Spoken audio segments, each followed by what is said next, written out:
Hey guys, Pablo here. In this video, I'll show you our progress with our application Zenva Sky, which is the world's first app that teaches coding in a virtual reality environment. So we're developing an immersive environment where people can interact with a robotic vehicle and learn the basics of computer science and coding. Now, this application would not be possible without the generous support of Intel and Microsoft, who've accepted us in their Ultimate Coder Challenge. It is an 8-week online competition where 8 different teams have to develop a commercial VR application. So that is what we're doing. We are on week 6, and you can check all of our previous updates if you want to learn about how the process has gone week after week. So we're sharing everything that we are doing and all of the challenges that we are facing and how we are resolving them. Great. So what I want to show you is the progress of this week, which has to do with loops. Loops are one of the things that a lot of people struggle with when learning programming.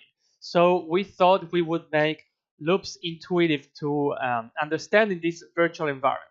Now, I do have to warn you that all the objects that you see, all the elements that you see are placeholders. We plan to have a final artwork that will be a lot more clear as to what is what and the buttons as well. So we are going to be doing a lot of work in UI and things like that. All right, so let's now go to Unity so that I can show you what this looks like. Basically, every level in Zenva Sky is an interactive coding challenge, such as the one you see here. The player goes into this vehicle here. It's going to be something like a mech warrior, like a robotic vehicle, and has to enter commands in a visual manner, like so. For example, if you want to move forward, you press the arrow button, and you literally press that with your hands because you are in a virtual environment. So we have a few commands, and the new things we added are the loop, which I'll show you right away. So what I want to do now is go to the virtual environment and show you what I'll do. But before, let's have a look. What I want to be doing is I want to move forward, and then I want to activate this Boolean switch. Think of it as a Boolean variable. When this becomes true, this barrier disappears. So what I want to do is move forward, activate the Boolean switch, and I want to repeat that multiple times. I want to repeat that 4 times. So when I move forward again, activate this Boolean switch, so this barrier here disappears, and so forth. And when I reach the end, I want to move a couple of times so that I can reach the goal, which is that egg that you see there. Great. Well, let's now go to our virtual environment so I can show you this in action. Okay, so what I want to do is get all the way to the end. So I'm going to use our brand new loop functionality. So I'm going to press the loop button, and I'm going to enter how many times I want this to be executed. So I want this to be executed 4 times.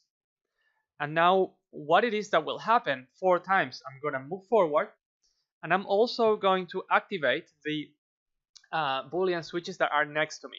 So those are the actions I want to repeat, and then that is the end of my loop.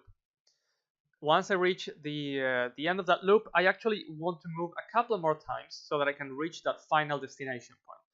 I'm going to go and execute my program.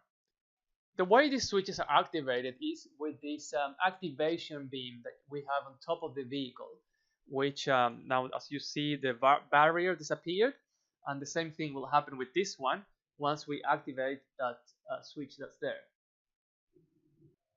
Great. Well, we've reached the end of this coding challenge. We already have 8 challenges such as this one, and look forward to keep on sharing more next week.